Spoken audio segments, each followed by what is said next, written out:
পৃথিবী জুড়ে সুগন্ধির প্রতি আকর্ষণ চিরন্তন। তবে পারফিউমের মূল উপাদান হিসেবে মাস্ক বা কস্তুরী ব্যবহারের ইতিহাসে রয়েছে একটি আকর্ষণীয় কাহিনী। কিন্তু কিভাবে একটি ছোট্ট কস্তুরী হরিণ বিশ্বের দামি ব্র্যান্ডের পারফিউমের মূল আকর্ষণে পরিণত হলো?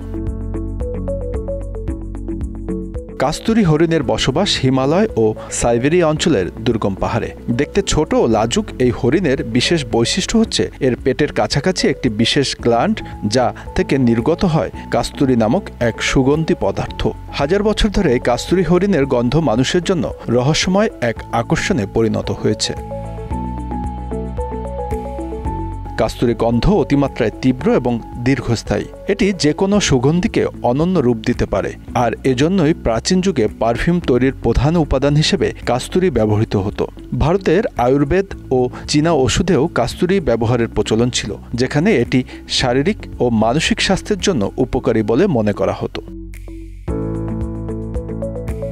প্রাচীন যুগে কাস্তুরী পারফিউম ব্যবহার করতেন রাজা বাদশারা। প্রাচীন মিশর, পারস্য এবং ভারতে কাস্তুরী পারফিউমের ব্যবহার ছিল রাজকীয় সৌন্দর্যের প্রতীক হিসাবে। তাদের ধারণা ছিল এই সুগন্ধি না কেবল সৌন্দর্যের জন্য, বরং এটি তাদের সামাজিক অবস্থানও তুলে ধরে।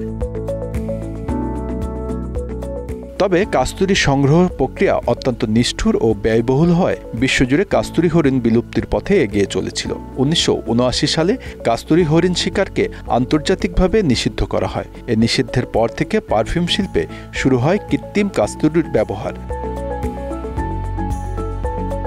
ফ্রান্সের চ্যানেল, ডায়োর ও গার্লেইনের মতো বিখ্যাত পারফিউম ব্র্যান্ডগুলো তাদের পারফিউম তৈরির জন্য এই কৃত্রিম কাস্তুরী ব্যবহার শুরু করে। এই কৃত্রিম কাস্তুরী তৈরির প্রক্রিয়ায় কেমিক্যাল এবং ফ্লেভারিং এজেন্ট ব্যবহৃত হয়, যা অনেকাংশে প্রাকৃতিক কাস্তুরীর গন্ধের সঙ্গে মিলে যায়।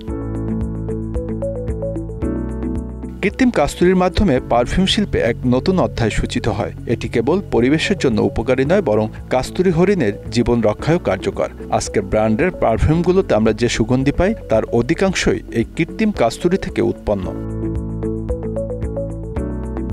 পারফিউমের জগতে কাস্তুরীর হরিণ থেকে শুরু করে কৃত্রিম কাস্তুরী পর্যন্ত এই দীর্ঘযাত্রা আমাদের শেখায় কিভাবে পরিবেশকে রক্ষা করেও সৌন্দর্য ও সুগন্ধির প্রতি আমাদের আকর্ষণ বজায় রাখা যায়।